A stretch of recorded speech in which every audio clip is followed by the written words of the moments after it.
Alif Juma qaytmoqda. 4-apreldan boshlab 6-aprelgacha Alif Juma yilning eng yirik aksiyasi bo'lib o'tadi.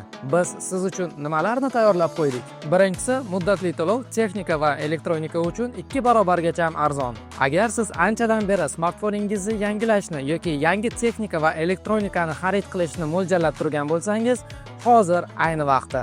Endi siz 24 oygacha muddatli to'lovni rasmiylashtirishingiz va odatdagidanda 2 barobargacha arzonroq xarid qilishingiz mumkin. Bunday shartlarda siz smartfonlar, maishiy texnika, noutbuklar, planshetlar, televizorlar va boshqa elektronikalarni xarid qilishingiz mumkin bo'ladi. Ikkinchisi, 18 oygacha uzaytirilgan foizsiz muddatli to'lov. Xo'sh, quyidagi shartlarda siz kiyim-kechak va poyabzal, zargarlik buyumlari, atir upa, ta'lim kurslari, Korzinka Go va Magnum supermarketlaridagi mahsulotlarni rasmiylashtirishingiz mumkin. Keling, muddatli to'lovni qanday qilib rasmiylashtirish kerakligini ko'rib chiqamiz. Onlayn yoki offlayn farqi yo'q.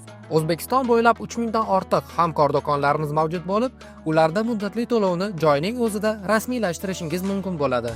Agar uydan buyurtma berish qulayroq bo'lsa, Alif Shop Marketplace'ini tanlang va butun mamlakat bo'ylab bepul yetkazib berish imkoniyatidan foydalaning. Xarid qilish uchun sizga pasport va bank kartasi kerak bo'ladi. Aksiyaga qanday qilib tayyorgarlik ko'rish kerak? Vaqtni yo'qotmaslik uchun limitingizni oldindan bilib olishingizni tavsiya qilamiz. Birinchi bo'lib, Alif ilovasini yuklab oling. Keyin esa MyID registratsiyasidan o'ting va xaridlar uchun limitingizni aniqlashtiring. Qanchalik oldinroq tayyorgarlik ko'rib qo'ygan bo'lsangiz, shuncha tez xaridlarni ham amalga oshira olasiz. Alif Juma aksiyasi tez tugaydi, lekin foydali xaridlar esa siz bilan uzoq vaqtga qoladi.